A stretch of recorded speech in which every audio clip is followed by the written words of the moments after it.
क्योंकि आप लोग लगातार कहीं ना कहीं बाधा पहुंचा रहे हैं, इसलिए हाउस नहीं चल रहा है। आप लोग की क्या मांग है? हमारी मांग वही है जो बच्चों का मांग है कि जिसने नीट पेपर का जिम्मेदारी लिया था उसको हटाओ उस पद से। हमारा मांग वही है जो सारा देश कह रही है कि भाई निंदा जो निंदित है उसको निकालो पार्लियामेंट से। हमारा मांग वही है जो हम रोज सुनाते मगर ये अंधे बहरे सरकार को कुछ सुनाई नहीं देती है, तो क्या करें। और ये भी है कि इनको हाउस चलाना भी आता नहीं है। आधे आधे घंटे पे हाउस अडजन करके सोच रहे हैं कि बड़े अक्लमंद है कि हमको वहां जाने से रोक दिए। अरे भाई, डेमोक्रेसी, इसको कोई रोक नहीं सकते। तुम जरूर वंदे मातरम गाते जाओ और 10 स्टैंजा जोड़ के गा लो, कुछ नहीं हो रहा। बैंड बज गई आपकी, वो सुनो। सरकार तो कह रही है कि हम युवाओं के लिए सबसे ज्यादा काम कर रहे हैं और सबसे ज्यादा युवाओं का समर्थन हमें है। अगर आप कहने से क्या फायदा, बच्चों को कहना है। क्या समर्थन की लाठी पिटवाए, चोट लगी है, बच्चे वहां तड़प रहे हैं, उनका इलाज नहीं, उसके आंकड़े नहीं सुना, पुलिस पिट गई ये सुना रहे हैं। नालायक सरकार। बेचारे पुलिस को भी आपने बीच में ये कर दिए, वो भी इन्हीं के शिकार है। और फिर आज बोल रहे हैं कि हम बच्चे के इसमें है, पैदा करे तो मालूम होता। देखिए, प्रजातंत्र है ये, सबको अपनी बात कहने का अधिकार है। उनकी मांग जो है कि इसको एमएसपी को कानूनी वो दी जाए, बिल्कुल वाजिब मांग है और सरकार को मानना चाहिए, उनसे बातचीत करके इसका निपटारा करना चाहिए। सर, जिस तरीके से लगातार टीयर गैस छोड़ी छात्रों के ऊपर, उन्हें काफ़ी चोटें भी आई, प्रोटेस्ट नहीं, किया था। बच्चों को बहुत चोट लगी है और ये संवेदनहीनता है, बात है, इस प्रकार से नहीं होता। बात जब बैठे हैं वो धरने पे तो उनसे बात करनी चाहिए, बात करके समाधान निकालना चाहिए। उनकी मांग जायज़ है। लोग जवान बच्चों के भविष्य के साथ खिलवाड़ हो रही है जो नीट की है। छात्रों के ऊपर टीयर गैस छोड़ी गई, लाठीचार्ज भी हुआ, क्या कहेंगे आप इस पर, पूरे प्रोटेस्ट? देखिए, कल बहुत ही पीसफुल प्रोटेस्ट हो रहा था। जितने हमारे युवा थे, छात्र थे, वो सब यही चाह रहे थे कि उनकी डिमांड रखी जाए और वो बहुत पीसफुली तरह से यहाँ पे आना चाह रहे थे। लेकिन लाठी चार्ज जो भी हुआ वो पुलिस प्रशासन की तरफ से हुआ है, किसी बच्चे की तरफ से नहीं हुआ है। हम लोग खुद वहाँ थे, वहाँ मौजूद थे, सभी सांसद लोग थे, सभी लोगों ने देखा कि वहाँ की जो लड़कियाँ हैं वो खुद आई, हमें बताया कि हमारे किस तरीके से हमारे कपड़े फाड़े गए हैं। ऐसे बहुत सारे लड़के थे जिनके सर पे लाठी मारा गया है। हम लोगों ने उनको ट्रीट भी कराया और एम्बुलेंस से भेजा भी। तो वहाँ पे जो माहौल ख़राब कर रहा है तो वो पुलिस वाले हैं और जो वहाँ के प्रशासन है वो खुद चाहते हैं, एक नैरेटिव सेट करना चाहते हैं ताकि लोगों में ये जाए कि यहाँ पे जो लोग आए थे वो खुद ही माहौल ख़राब कर रहे थे। बट वहाँ जो प्रशासन था वो माहौल ख़राब करने के रेडी था, उनकी तैयारी थी पहले से कि हमें कैसे नैरेटिव सेट करना है। मैम, इस पर एनईपी एग्जाम पर प्रधानमंत्री ने कहा कि जो भी इसमें दोषी है, जिसने भी लीक किया था उस पर सख्त कार्रवाई की गई है। साथ ही आज जिस तरह से जो बीजेपी के जो बड़े नेता है वो अस्पताल गए, इन विक्टिम से इन्होंने मुलाकात की, तो क्या कहेंगे आप इस पर? तो ये अभी तक क्यों चुप थे, अभी तक क्यों चुप थे, यार पहले क्यों नहीं बोल रहे थे। दूसरी बात है, जांच किस पे हो रही है, क्या बता सकते हैं जांच किस पे हो रही है और कार्रवाई किस पे हो रही है और कार्रवाई कब तक चलेगी। तो सवाल ये है कि आप कार्रवाई किस पे कर रहे हो, कब तक होगा। और ये सिर्फ बोलने से कार्रवाई नहीं होती है, आप हमें दिखाइए भी, आप हमें बताइए कि हाँ इस व्यक्ति पे कार्रवाई कर रहे हैं। और सिस्टम लगातार ये फेल होते जा रहा है, हर साल पेपर लीक हो रहा है, हर साल बच्चों का सपना टूट रहा, परिवार का विश्वास टूट रहा है, ये इसकी बात है। इसलिए छात्र लोग आक्रोश में है कि बार बार ये चीज़ हम लोग नहीं झेल पाएंगे। किसी का एज लिमिट हो जा रहा है, किसी के घर में किसी ने लोन लिया, ये बहुत सारी समस्या है जो वो एड्रेस होनी चाहिए थी, इसलिए वो अब एड्रेस हो रहा है क्योंकि लोगों में आक्रोश है, लोग अवेयर हो चुके हैं कि अब हम लोग अभी नहीं उठाएंगे सवाल तो फिर कब उठाएंगे।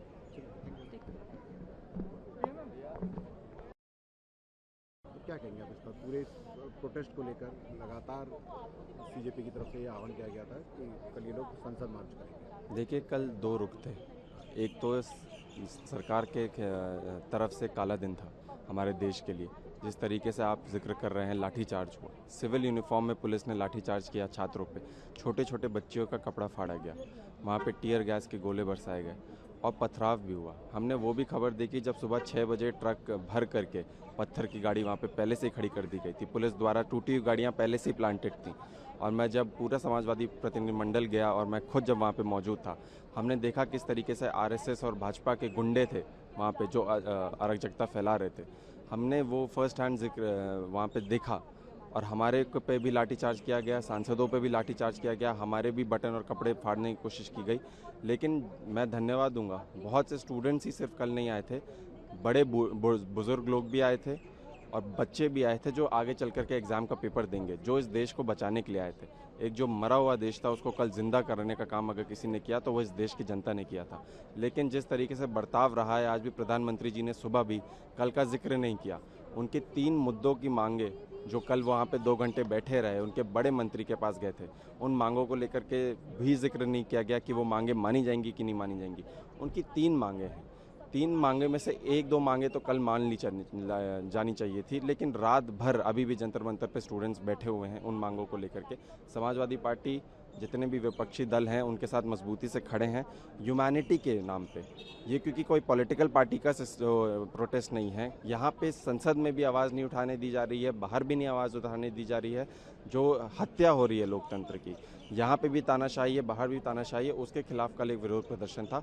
और पुलिस की बर्बरता देखकर मुझे लगता है 140 करोड़ की जनता को देखना चाहिए किस तरीके से कल जो अत्याचार हुआ। समय आने दीजिए, समय आने पे कल जो ये हमारे पास आए थे कल भी आएंगे, लेकिन एक अलग तरीके से आएंगे। कल हमको जवाब देने का मौका मिलेगा, आप लोग ज़रूर जवाब दीजिएगा।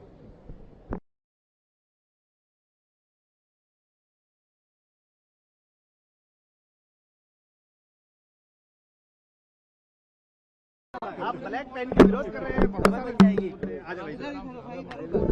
सर पार्लियामेंट नहीं चल पा रही, दोनों हाउसेस एडजर्न हो रहे हैं, क्या कहेंगे? गवर्नमेंट में रीच आउट कर रहा है अपोजिशन को। जो दिल्ली में हुआ है, आजादी के बाद जब हमारा देश आजाद हुआ था तब एक बार जश्न हुआ था यहाँ पर, और इस बार भारतीय जनता पार्टी के खिलाफ ये गुस्सा दिखाई दिया यहाँ पर, जहां सब कुछ इंतजाम सरकार का फेल हो गया। सरकार फेल हुई कब? जब उन्होंने नीट की परीक्षा की, नीट में चीट। कोई कल्पना कर सकता है कि इतने महत्वपूर्ण परीक्षा में इस तरह की खिलवाड़ हो जाए? उसको लेकर के गुस्सा है। और यूपी में हमारे मुख्यमंत्री तो आम खा रहे हैं, वहां पर 20 पेपर लीक हुए हैं, 20 परीक्षाएं के पेपर लीक हुए हैं। तो अब आप सोचिए, नौकरी है नहीं, रोजगार है नहीं।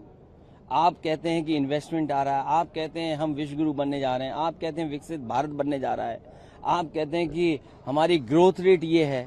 अगर ग्रोथ रेट है और पर कैपिटा इनकम बढ़ रही है तो ये नौजवान बेरोजगार कैसे सड़क पे घूम रहे हैं? जो परीक्षा चाहते हैं, परीक्षा अच्छी हो, वो अपना भविष्य बनाना चाहते हैं, और मध्यम वर्ग के लोग हैं जिनका पूरा जीवन यापन नौकरी से है। उनके परिवार का एक बच्चा अगर कुछ बन जाएगा, डॉक्टर बन जाए, इंजीनियर बन जाए या नौकरी पर जाए, उनका परिवार उसी से चलता है। उन्हीं ने समर्थन किया था बीजेपी को। ये बीजेपी के लिए संकट है, और संकट एक ही है, केवल बीजेपी की सरकार चली जाए, संकट खत्म। अहंकार है, ये सरकार नहीं है, अहंकार है। आपको बातचीत करने से किसने रोका था? आपने बातचीत बाद में भी की, ये बातचीत आप पहले भी तो कर सकते थे, आश्वासन पहले भी दे सकते थे। देश और युवा सरकार से नाराज है, वो दिल्ली में दिखाई दिया है। स्वाभाविक है, लोकतंत्र में जो लोकतंत्र मजबूत करना चाहते हैं, लोकतंत्र में जवाब वोट से ही मिलता है। अभी अभी बीजेपी हारी है यूपी में, हर परिणाम बता देती है बीजेपी। आजादी के 100 साल तक पहुंच जाते हैं, लेकिन 2024 में जनता ने क्यों नकार दिया यूपी में, वो क्यों भूल जाते हैं? तो जनता फिर इनको नकारेगी एक बार। प्रधानमंत्री कह रहे हैं कि नीट दोषियों की कार्रवाई होगी और तो सजा देंगे। क्या दबाव है सरकार पे कि अपने मंत्री को नहीं हटा पा रहे, अपने संगी साथियों पर नहीं कार्रवाई कर पा रहे, अपने मंत्री क्यों नहीं हटा रहे? क्या दबाव है? दबाव यही हो सकता है कि कहीं कोई राज न खोल दे, कोई दवा राज हो और जानकारी फैल जाए कुछ चीजों की। क्या चाहते? नीट एग्जाम हो गया दोबारा, वही तो चाहते हैं कि दूसरा मंत्री बन जाए। वो सरकार थोड़ी हटा रहे हैं। सरकार हटाने के लिए तो हम कह रहे हैं कि सम्मानजनक रूप से सरकार चली जाए, नहीं तो जनता वोट से हटा देगी। खत्म।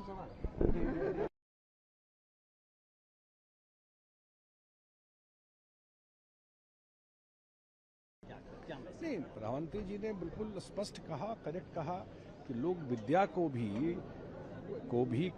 को लेकर के जिस तरह का काम करते हैं, लेकिन सरकार की जब ये बात आई, सरकार की दो प्रायोरिटी थी। एक प्रायोरिटी थी कि बच्चों का भविष्य खराब नहीं हो और फुल प्रूफ एग्जाम हो जाए और रिजल्ट आ जाए, जो साल खराब नहीं हो, उनका कोई सेशन खराब नहीं हो। सरकार की पहली प्रायोरिटी ये थी। सेकंड प्रायोरिटी सरकार की थी कि जो लोग भी इन्वॉल्व हैं उसमें वो पकड़े जाएं, उनको एग्जाम्पलरी पनिशमेंट मिले। ये दोनों पे सरकार ने काम किया है सरकार। और ये पेपर लीक कोई इस साल की बात नहीं है, हर एक स्टेट में आप गौर करके देखिएगा ये पेपर लीक की समस्या है, दशकों से है। कोई अभी 2025 में आ गया ये नहीं, तब ये टाइम आ गया है कि जरूर इसको कंप्लीट फुल प्रूफ कैसे हो उस दिशा में काम करना चाहिए। लेकिन हाउस नहीं चल रहा है, लगातार विपक्ष इस मसले पर चर्चा की न सिर्फ मांग कर रहे हैं बल्कि धर्मेंद्र प्रधान के इस्तीफा भी मांग रहे हैं। भाई, हाउस में सब लोग आते हैं डिबेट के लिए, डिस्कशन के लिए, अपनी बात रखने के लिए। इसी के आपको कोई बात रखना है, आपको कोई क्रिटिसाइज करना है, कोई पॉलिसी पे बात करना है सरकार के खिलाफ, तो इतना बड़ा प्लेटफॉर्म है। लेकिन आप हर एक समय, ये हमको लगता है कि चुनाव के में जो बार बार जो इन लोग हार के आ रहे हैं, तो ये पूरा इन लोगों का सोच ही निगेटिव हो गया। कोई एक छोटा मौका मिले नहीं कि लोग हाउस बंद करना चाहते हैं।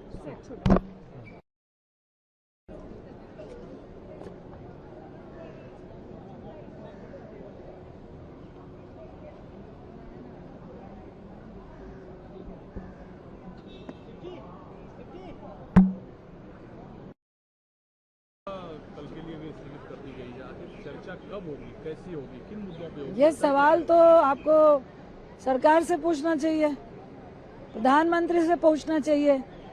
जब भी सत्र शुरू होता है वो सदन के बाहर तो भाषण देते हैं, अंदर ना आते हैं ना भाषण देते हैं। हम लोग कह रहे हैं जो बच्चों पे जो नीट में पेपर लीक का विरोध कर रहे थे, कल हजारों की संख्या में हॉस्पिटल गए हैं, चोटें आई हैं, किसी के पैर में फ्रैक्चर हुआ है। हमारे लीडर भी उनको लोहिया में कई अस्पतालों में स्टूडेंट वहाँ देखने के लिए गए हैं। ना उनकी बातों का जवाब है, ना सॉल्यूशन है। हम कह रहे हैं नीट पे डिस्कशन कीजिए, हम लोग कह रहे हैं राम मंदिर में जो चोरी हो रही है उसका डिस्कशन कीजिए, इथेनॉल पे डिस्कशन कीजिए। तो ये सवाल तो हम लोग भी आपके माध्यम से सरकार से पूछ रहे हैं कि सदन कब से चलेगा। छात्र से नड्डा जी भी जाकर मिले, बहुत बड़ी मेहरबानी की है। ये आंदोलन इतना ऐसा रूप ही नहीं रहता। आप जिस तरह से आंसू गैस और लाठियां बरसा रहे थे, आप उससे पहले क्यों नहीं मिल रहे? उनकी डिमांड क्या है? जाके मिलिए ना। उनकी डिमांड है ना कि भाई जब शिक्षा नीति आपकी फेल है तो जो उसका प्रधान होता है तो सबसे पहले उसका रिजाइन दिलाना क्या गलत बात है? आप क्यों नहीं उनको आश्वस्त कर पा रहे हैं कि आगे से किसी भी सरकारी पेपर में लीकेज नहीं होगी, पेपर लीक नहीं होगा? क्या इसका आश्वासन वो युवाओं को दे पा रहे हैं?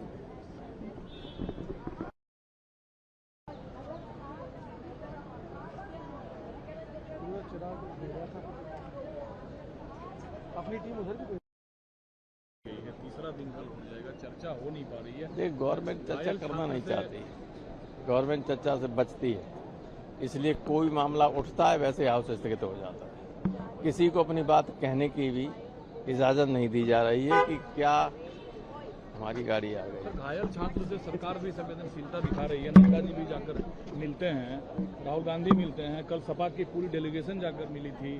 तो मतलब जब मुद्दा एक है, छात्र एक है, संवेदनशील सब है, फिर क्या टकराट की स्थिति फिर क्यों है? जब सरकार संवेदनहीन हो तो कुछ भी कोई मिलता रहे, उनका असर क्या पड़ता है? उन्हें तो ये लगता है कि सर हम चर्चा के लिए तैयार हैं कि आप लोग शायद कुछ नहीं, चर्चा के लिए कोई उठाता है उस पर तो हाउस स्थगित कर देते हैं। चर्चा के लिए तैयार है, करा दिए। धन्यवाद।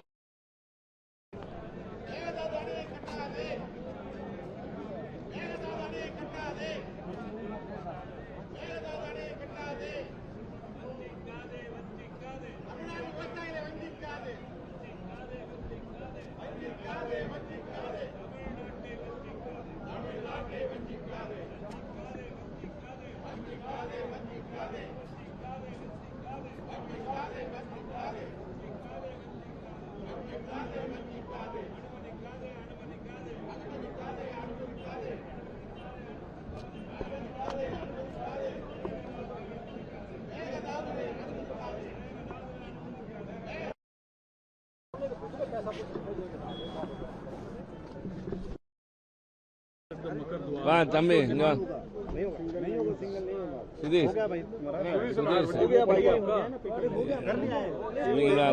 PTI. Sir, again you protest the Makar Dwar. What's your demand by government? See, there is a dispute, water dispute regarding Kaveri River between Karnataka and Tamil Nadu for long. And this has been dragged for quite a long time, and we have resorted to the Supreme Court, and the Supreme Court has constituted a tribunal, and the tribunal has given a verdict how the water should be shared.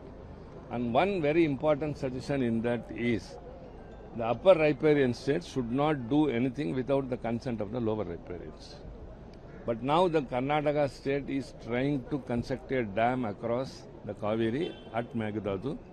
If that is done, Tamil Nadu agriculture will totally go away, and also it will become a desert, even drinking water. Kaveri is our lifeline. It's not just a river. So we are urging the government not to approve that proposal by the Karnataka government, or at least constitute a tribunal which would help us to resolve the issue. That suggestion has been passed as a resolution in Tamil Nadu Assembly also unanimously. For this we are demanding for the past 2 days, but the house is not functioning. We are waiting for that. But one thing is more important, sir. Everybody wants to know what will be the DMK stand if government will introduce the delimitation bill in parliament. If the government introduces, if the bill is acceptable, if the bill does not affect southern states, then we will say okay. But all the others opposition party is opposing the bill, na sir? So why DMK not clear? No. House चल नहीं पा रहा है। संवाद नहीं करते, यही आरोप विपक्ष बार बार लगाता है। पर जब संवाद किए जाते हैं तब आप होते कहाँ हैं? क्या ये मंच नहीं है क्या संवाद के लिए? और अब तो मुझे लगता है कि विपक्ष के सामने कुछ कहना भैंस के आगे बीन बजाने के बराबर हो गया। ये लोग सुनने को ही तैयार नहीं है। कोई मतलब नहीं है कि और इतने इम्पोर्टेंट विषय यहाँ पे आने वाले हैं, जिस तरीके से सुप्रीम कोर्ट में जजों की नियुक्तियों को इंक्रीज करना। अब रखिए अपना विषय, कतई हम लोग उसके खिलाफ नहीं हैं। हम सब खुद छात्रों के साथ हैं, युवाओं के साथ हैं। आज मेरे प्रधानमंत्री ने एनडीए सांसदों की बैठक में स्पष्ट तौर से ये बोला कि भारत के भविष्य के साथ